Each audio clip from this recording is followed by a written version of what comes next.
Hello everybody, it's Mad Hats Cats here. Today we're going to be looking at my audio tests, well, hearing my audio tests, and seeing my recording software tests that were produced on Audacity and Streamlabs OBS. The mic quality is from my gaming headset, as that produced the clearest and cleanest of both of my headsets that I currently own. So, I'm sure we're seeing right here on screen my terrible handwriting stating that this is my second test video. I'm sure I have the first one somewhere in my computer system. I just can't locate it for some reason. But I did the second one. I was being real quick with my art here that you're seeing on screen because I wasn't sure if it was recording. And I wanted to do something quick but also still have content to view if anything was located on my computer. It was. I was very happy about that. I'm sure I have the other one. My system's just a little bit weird with organizing sometimes, and I lose things, so I have to redo them, which is a little bit frustrating. I'm going to be extra careful with my audio and this video that I'm currently editing right now to make sure that they stay in a place where I can access them. So this little guy, as pained as he looks, is not the extent of my artistic abilities, which is why this clip is coming into play, because I realized that yes, I can find the videos, yes, I can edit them, I have everything I need for it, I can do this, I found it. I need to let them know that I'm not a complete noob, that my artistic style goes beyond pained cat drawings, so, and I realize now that I haven't mentioned what software I'm using, and I'm sure some of you who are more artistically inclined can figure it out or even read the bottom of my screen. I'm using FireAlpaca. Again, more free software. This software, though, is actually pretty amazing. It has an amazing array of fun, interesting pens that I actually kind of want to just give like its own showcase video for that come with FireAlpaca as a standard. It's easy to figure out.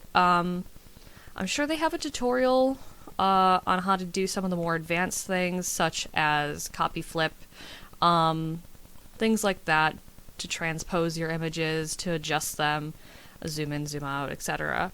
And the tablet that I'm producing all of my art on is Wacom. I really like the Wacom brand. I started off with Bamboo. My first tablet was a Bamboo tablet.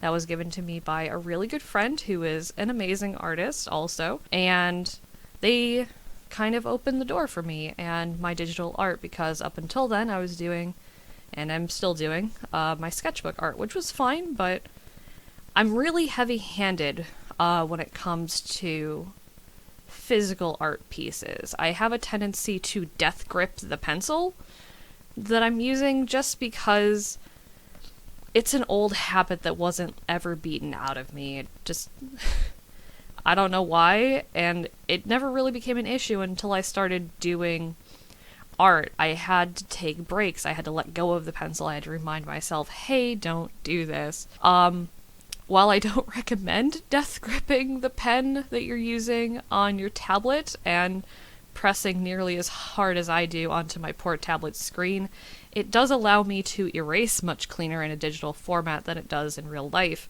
because of the death grip issue. Even when you erase, sometimes your indent lines are still there, despite your best efforts of using the eraser, pressing your paper. The digital format just allows me to just completely get rid of those lines that I don't like. But back to Wacom. I really like the Wacom brand. It's a little bit expensive, but you can get one for, mine was, I believe, on sale for $80-ish when I bought it. It's the Intuos pen tablet. It's their small size of this, because they have a couple of ones. So their smallest version of this.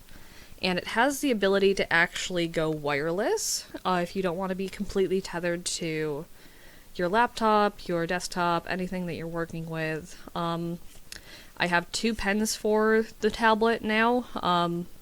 One of them is currently sitting in a pen bucket because I lost it.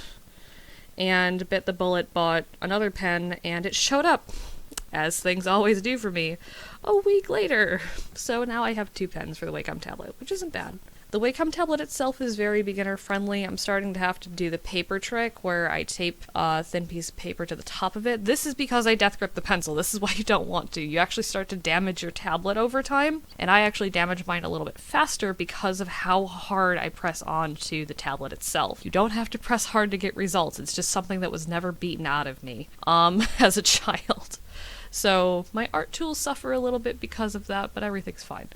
Overall, I seem to be really enjoying the software that I have available to me. I really like Wacom, I really like Audacity, I really like Streamable Labs. I stream inconsistently right now on Picarto. I'm trying to fix that problem, and I will be opening up today, March 15th, 2020, the Ides of March. Hope that means not what it did for Caesar, but I'll be opening up my Patreon, and I'll have a coffee. I'll have my social media links down in the description box below. If you want to subscribe, that's totally great. If you want to like this video, totally great, not necessary. Thank you for joining me on my test video. I'll see you next time. Enjoy the Wonderland. Just real quick, as I was editing, I realized why I death grip the pencil so hard. Do you guys remember those things taught you actually the proper way to hold the pencil? My pencils would always slip as I pressed down to write whatever I wanted to write, because I wrote pretty much just straight up and down. That's why I do that. Thank you for listening to my rant. Y'all have a good day.